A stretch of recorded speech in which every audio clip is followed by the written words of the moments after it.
Stan and his companion were drugged and lost consciousness. Then their organs were harvested. Stan's intestines were spilling out, but then retracted back in. Afterwards, the two found a bakery. Unexpectedly, the bread could replace their organs. They stuffed it into their bodies and returned to normal. Then they killed all the people who had stolen their organs. It turned out, 2 days earlier, Steve's friends each had their own ethnic traditions, but Steve had none. When he asked Stan, he was rejected, so he and Roger decided to steal Stan's DNA. Roger mentioned that sperm was the best source for testing. Then he began whispering erotic stories into Stan's ear. Oh, God.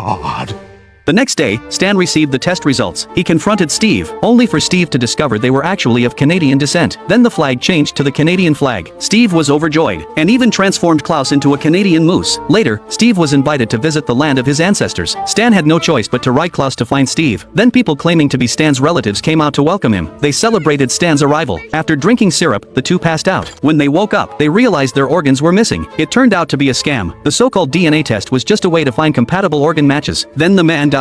Stan and his companion went to the bakery, stuffed bread into their bodies, and proceeded to kill all the organ thieves. Unexpectedly, it was all a hallucination. They had no choice but to go to the bakery from their dream, and explain that they needed help. Surprisingly, everyone offered organs they didn't need. Then the doctor began replacing their organs on the spot.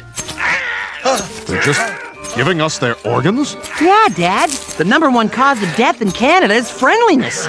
Roger mutated into a green-skinned monster, able to instantly put nearby creatures to sleep. After Francine and the others woke up, they decided to find Roger. Unexpectedly, Roger had built a fortress out of sleeping animals. It all started a few days earlier, when Roger's soft storytelling soothed Francine deeply. So Francine took Roger to various quiet places, even having him tap a book at a golf course. The noise accidentally caused a man's death. Even at the man's funeral, Francine still had Roger generate white noise. One day, Roger noticed Francine wasn't home, so he snooped through her things. Another Spider-Man. Wow, she really has a thing for Spider-Man. Oh! And found recordings of his own voice. Klaus explained that Francine only used Roger's voice to fall asleep. Roger was heartbroken. It turned out Francine never truly listened to him. He went downstairs and confronted her. Francine admitted it outright. Roger destroyed the recordings. No! Oh, that's nice.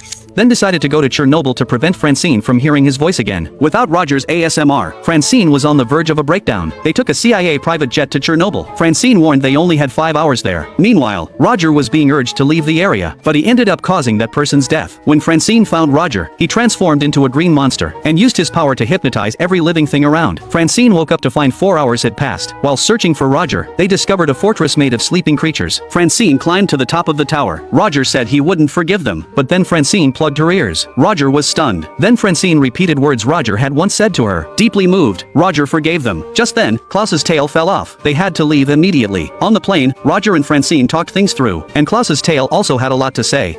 I'm with you, brother. These people are nuts, but I got your back. I am your back. Klaus was the star of Ranch Day, but this year, Roga stole the spotlight. Even though Roger threw the horseshoe quite accurately, Roga directly hit a man right in the crotch with one. The family found it hilarious. Then they started competing in bull taming. Roga stayed on the bull for a whole day, and just like that, Rogu became the big star. Klaus decided to teach Rogu a lesson. The next day, the ranch's donkey went missing. Klaus pinned the blame on Rogu. Everyone saw through it immediately, so they sent both of them to find the donkey. Soon enough, they found it. Unexpectedly, Klaus grabbed the donkey by the tail, and Roga got kicked into the river. He was then swept away by the current. Shortly after, Klaus was thrown off too. Help! I can't swim in this much water! Just when Klaus was knocked unconscious, Roga pulled him to safety. Oh, dry land.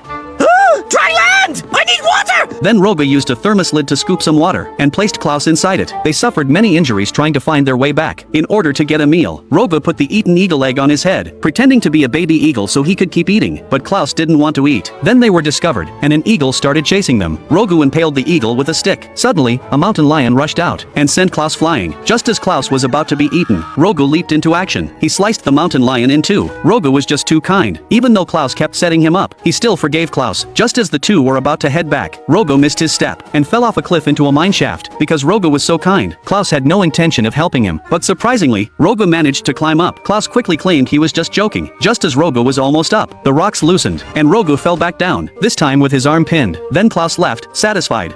Hey, buddy!